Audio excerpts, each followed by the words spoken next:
今天呢，按照我们中国的习俗是，头七，中国的家属自己自发的来到这个飞机的坠机点，现场呢还有一些纸钱，我看了还带了这个中国的白酒。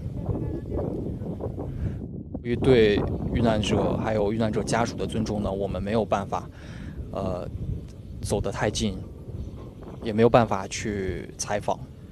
大家可以看到的画面远处有一些身影，就是我们中国遇难者的家属。大家好，这里是新京报我们视频紧急呼叫栏目，我是记者申小磊。现在是埃塞俄比亚当地时间3月16号的中午12点，距离埃航 ET302 空难已经过去了7天。7天前，一架从亚的斯亚贝巴飞往内罗毕的波音737 MAX 8型客机，在出发6分钟后遭遇起飞困难，随即坠毁。机上的149名乘客和8名机组人员全部遇难，其中就包括了8名中国乘客。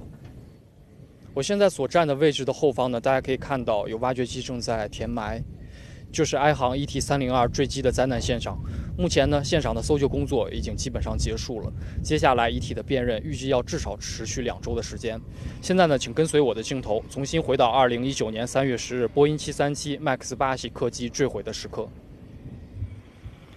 大家可以看到，在撞击坑的右侧，也就是我们的正前方，目所能及最远处的那片天空，埃航 ET302 航班当天呢，就是从那个方向飞过来的。当时呢是当地时间早上的8点36分，机场允许 ET302 航班进入跑道。8点38分 ，ET302 航班从跑道正常加速起飞。而当飞机正朝我们这个方向上空加速爬升时，飞行员向空管报告操作困难，要求返航。也就是在这片天空中间的位置 ，ET302 航班开始出现问题。当时 ET302 航班的飞行高度呢，在7000到8600英尺之间徘徊，也就是2100到2600米的高度，相当于长白山和华山的海拔。空管呢，当时立即就同意了返航，但随即 ET302 航班却失去了信号。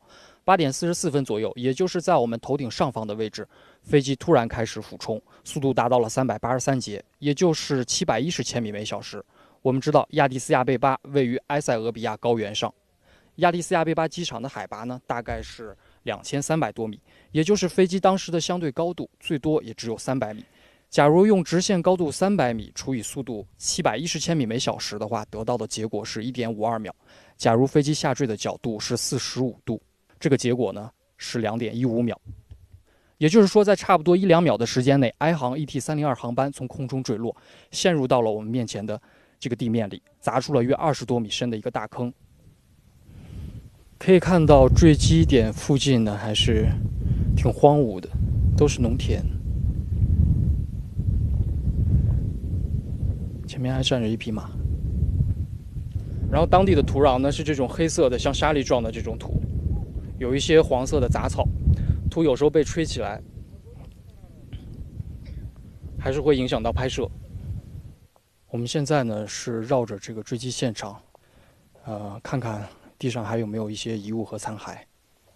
在我的左手边呢，就是飞机撞出来的一个20多米的坑。这是我第3次到这个飞机坠毁的现场。前2次来的时候还没有围起来这样子的木桩，听现场的工作人员说，围起来这些木桩是为了防止其他的人能够再往里面进去。大家可以走近看一看，在这个木头桩之间都已经缠上了这种钢筋绞丝。刚刚这个本地人看见我在拍东西，他就叫我过来看什么意思。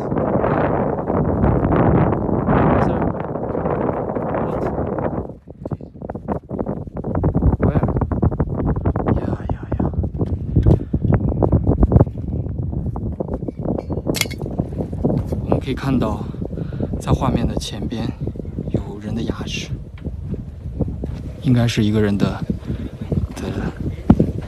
牙齿上颌骨吧。大家可以看到，这个工作人员现在是跳下去，他要去处理这个。刚刚在当地村民的帮助下发现的，他把它给用一个金属一样的一个铲子给铲走了。应该是拿到那边交给工作人员，这个应该是有利于 DNA 的鉴定的。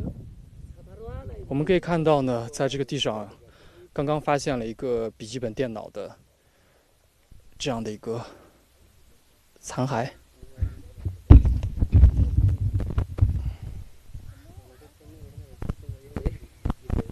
还是有一种烧焦的味道。这边还有一个印着一串编码的这样的一个金属牌，大家可以看一下。我们可以看到这个地方很明显的可以看出来是这个飞机上面的安全带。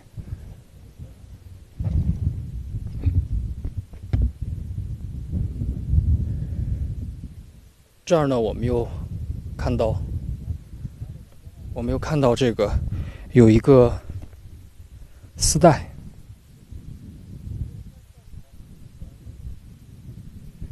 有可能是一位女士或者是一个小女孩的。English speaking. English speaking. What is that? From where you got it? What is this? Show me. Ah, it's a mobile. Yeah. Yes. Can I have a look? 可以看到他们捡了一个这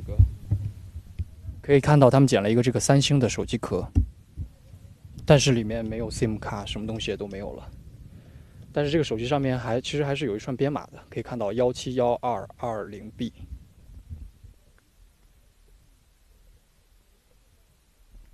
不知道这个是不是需要三星公司的配合，然后能够看出来这个手机当时是卖到哪里，能不能找到它是属于是谁的。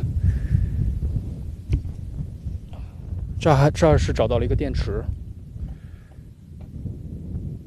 上面还写着中国制造，是深圳市比亚迪锂电池有限公司。不知道这个是不是属于我们中国同胞的遗物，当然也有可能这个只是手机或电池是在中国生产的。现场的气氛呢，其实还是挺压抑的。我昨天采访了一个肯尼亚的父亲，然后他在里面捧了一捧土，装在了塑料袋里面。他说，因为想看到这个土就会想到自己的女儿嘛，算是一个念想。他说土就是希望啊。当时我还是有点控制不住自己情绪。我们可以看到现在在前方，他们是有这个家属的情绪特别的激动，直接是被人抬着，是被抬到了这个车里。这种事情放在谁身上都是难以接受的吧。在我们画面的前方呢，大家可以看到写着 Ethiopian 的这样的小巴士，下面是绿色的条纹，上面是绿色、黄色、红色相间。这辆车也是。遇难者的家属呢，就是每天早上9点钟的时候，乘坐这个车来到坠机现场。大家可以看到的画面远处有一些身影，就是我们中国遇难者的家属。我刚刚过去的时候有看一下，因为现场风刮的还是有点大的，所以像买的蜡烛啊，还有香，最开始的时候还是点起来有点困难，然后在大家的帮助之下，把衣服脱了，然后撑起来，才把这个香给点起来。这里距离亚利斯亚贝巴机场呢，仅有60公里，短则几周，长则几个月的时间内，这里的宣泄终将回归平静。当一架架波音飞机飞过亚利斯亚贝巴上空时，下面这片土壤仿佛什么也没有发生过。更多新闻资讯，请下载新京报客户端